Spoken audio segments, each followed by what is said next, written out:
Hello guys, welcome to my channel RS lifestyle. আজকে আমি তোমাদের সাথে সারাদিন কি করলাম সেটা শেয়ার করব। সেদিন ছিল রবিবার, আর সকাল সকাল উঠে আমি ফ্রেশ হয়ে এসে তাড়াতাড়ি বিছানা গুছিয়ে নিয়েছিলাম। আর সকালবেলায় আমি খেয়েছিলাম পরোটা আর আলু কাবলির তরকারি।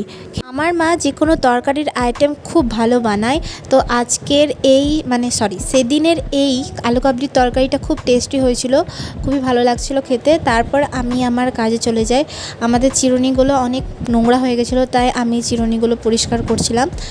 তো এখানে পরিষ্কার করতে করতে আমাদের পাড়ারই সব ঘরে ঘরে এই বিড়ালটা ঘুরে বেড়ায়, কিন্তু আমাদের বাড়িতেই থাকে বেশি। আর আমি যখন এই চিরুনিগুলো পরিষ্কার করছিলাম তখন ও এসে ডিস্টার্ব করছিল আমাকে।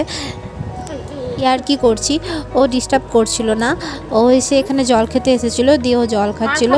তারপর আমি আমার চিরুনিগুলো ভালোভাবে পরিষ্কার করে নিয়ে রোদে ফেলে দিয়েছিলাম। রোদে ফেলে দেওয়ার পরই আমি চিরুনিগুলো রাখি, যাতে রোদে ভালো করে চিরুনিগুলো শুকিয়ে যায়। তারপর ঘরে এসে আমি ঘরটা ভালোভাবে পরিষ্কার করে নিয়ে ঘরটাকে মুছে নিলাম। তারপরে আমি স্নান করতে যাব। স্নান করার আগে আমি একটু স্কিন কেয়ার করছিলাম। প্রথমে তো আমি এই স্ক্রাবটা ইউজ করেছিলাম লোটাসের। তারপর এই চারকোল মাস্কটা আমি প্রথমবার ইউজ করেছি। তার রিভিউ আমি দিয়েছি, যেটা শর্টসে আছে, তোমরা চাইলে শর্টসটা গিয়ে দেখে নিতে পারো।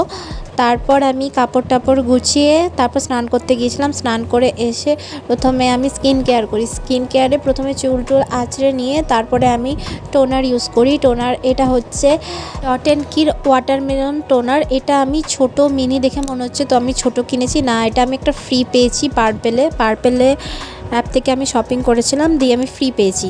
এই টোনারটা ভালোভাবে যখন অ্যাবজর্ব হয়ে যাবে, তারপর আমি ডট অ্যান্ড কিরই একটা ময়েশ্চারাইজার ইউজ করেছি, যেটা হচ্ছে তোমাদেরকে আগেও এই শর্টসে এটা বলেছিলাম এই ময়েশ্চারাইজারের কথা। ডট অ্যান্ড কির এটা হাইড্রোক্লোরিক অ্যাসিড ময়েশ্চারাইজারটা। এটা ইউজ করে নেওয়ার পর আমি ডট অ্যান্ড কিরই একটা লিপ গ্লস ইউজ করছি। এখন আমি স্কিন কেয়ার রুটিনে আমার ডট অ্যান্ড কির প্রোডাক্টগুলো ইনক্লুড করেছি। আসলে আমি ডট অ্যান্ড কির প্রোডাক্টগুলোর সাথে পুরো অবসেসড হয়ে গেছি, আমার খুব ভালো লাগছে। আর ইউজ করার পর আমার স্কিনে অনেক ভালো রেজাল্টও দেখা যাচ্ছে। তারপর আমি একটু বডি লোশন লাগিয়ে নিয়েছিলাম, যেটা হচ্ছে বোরোপ্লাসের বডি লোশন। ব্যাস, আর কি হয়ে গেল আমার স্কিন কেয়ার কমপ্লিট। তারপর আমি খেতে চলে গিয়েছিলাম। এদিন তো ছিল রবিবার, তাই আমাদের বাড়িতে হয়েছিল মাটন। আর মাটনটা এত সফট মা রান্না করেছিল। আমার মা মাটনও খুব ভালো রান্না করে। আরও অনেক তরকারি রান্না করেছিল, কিন্তু আমি সেদিন আর অন্য তরকারি নিইনি, মাটনটা দিয়ে ভাত খেয়ে নিয়েছিলাম। তারপর খাওয়া দাওয়ার পর খাবারটা যাতে হজম হয়ে যায়, তারপর খেয়ে নিয়েছিলাম টক দই।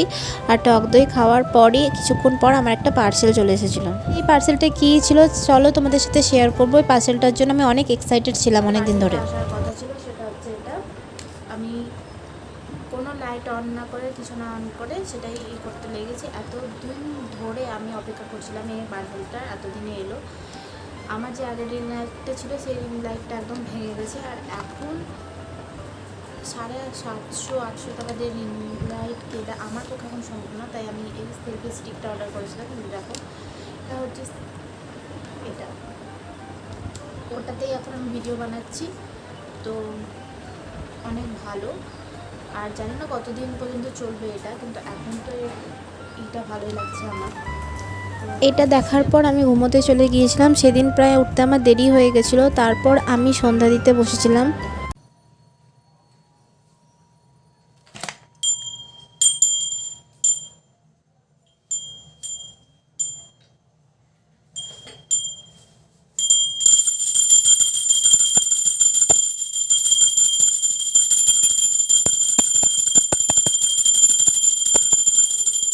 তারপর আমি সন্ধ্যা দেওয়ার পর খেয়ে নিয়েছিলাম ম্যাগিটা দেখতে কতটা টেস্টি মনে হচ্ছে, তাই না? এটা শুধু ম্যাগি ছিল না, ম্যাগির সাথে আমি ইপি মিক্স করে বানিয়েছিলাম। এটা শুধু দেখতে না, খেতেও অনেক টেস্টি ছিল। আর কিছুক্ষণ পরই চলে এসেছিলো আমাদের মহারানী বৃষ্টি। ওকে তো চেনই, ওর প্রজেক্টের কিছু হেল্পের জন্য আমার কাছে এসেছিলো। প্রজেক্ট নিয়ে হেল্প করতে করতে দেরি হয়ে গিয়েছিলো। তারপর আমি একটু খাওয়া দাওয়া করে তারপর একটু খেলা দেখতে বসে গিয়েছিলাম। এই ছিল সেই সুন্দর মুহূর্ত। এরকম ব্লগ যদি ভালো লেগে থাকে তাহলে চ্যানেলটাকে সাবস্ক্রাইব করে